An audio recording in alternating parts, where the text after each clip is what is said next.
कार्यक्रम आयोजित केलेला आहे। मी सर्वप्रथम स्वर्गीय संतोष देशमुख व बुद्धवासी सोमनाथ सूर्यवंशी यांना मुस्लिम समाजातर्फे सर्व मुस्लिम समाजातर्फे श्रद्धांजली अर्पण करतो।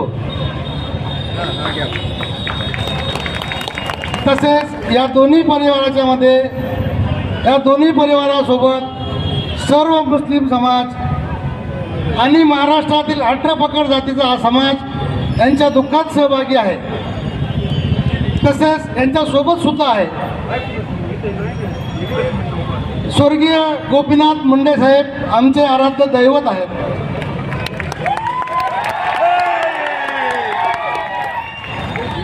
तसेच महाराष्ट्राचे आराध्य दैवत छत्रपती शिवाजी महाराज,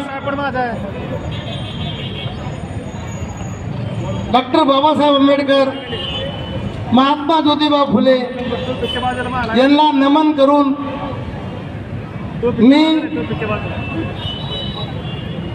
एक महाराष्ट्राचा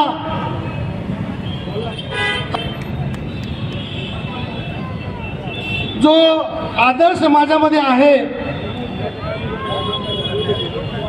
मी तुम्हा सर्वांना फक्त एक घोषणा करायला लावतो।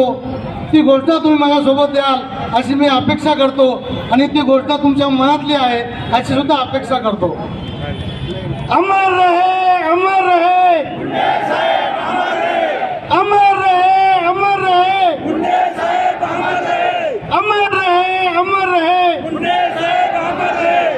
मित्रहो, आज आपण या श्रद्धांजलीच्या कार्यक्रमात आलेला आहात,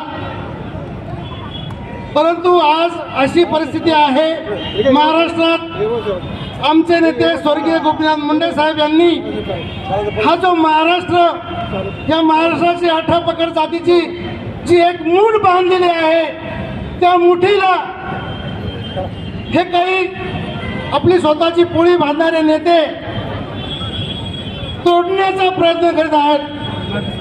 पण मित्रहो, मी तुम्हाला आज सांगू इच्छितो, स्वर्गीय गोपीनाथ मुंडे साहेबांनी ज्या 18 पकड जातीची मोठ बांधलेली आहे, ती मोठ कधी झुकणार नाही, कधी तुटणार नाही आणि कधी वाटणार सुद्धा नाही।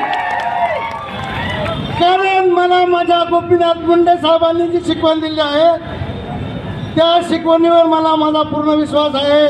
आणि मित्रहो, आपण सुद्धा गोपीनाथ मुंडे साहेबांचे जे सच्चे कार्यकर्ते आहेत, गोपीनाथ मुंडे साहेबांची जी शिकवण आमच्या मनात आहेत, त्या शिकवणीला अनुसरून कोणी कितीही आमच्या समाजावर, आमच्या समाजाच्या मध्ये तेढ निर्माण करायचा प्रयत्न केला, आम्ही तो सहन करणार नाही।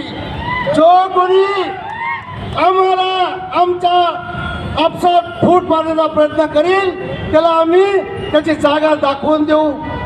आणि मित्रहो, जो माणूस या जगातून जातो, त्याची हत्या होती, त्या हत्येचं फक्त राजकारण करून आपली स्वतःची पोळी बाजून दोन समाजात तेढ निर्माण करायचा हे लोक प्रयत्न करतात। तर अशा लोकांवर मी आमचे महाराष्ट्राचे मुख्यमंत्री देवेंद्र फडणवीस साहेब यांना कळकळीची सर्व मुस्लिम समाजातर्फे विनंती करतो की या संतोष देशमुख आणि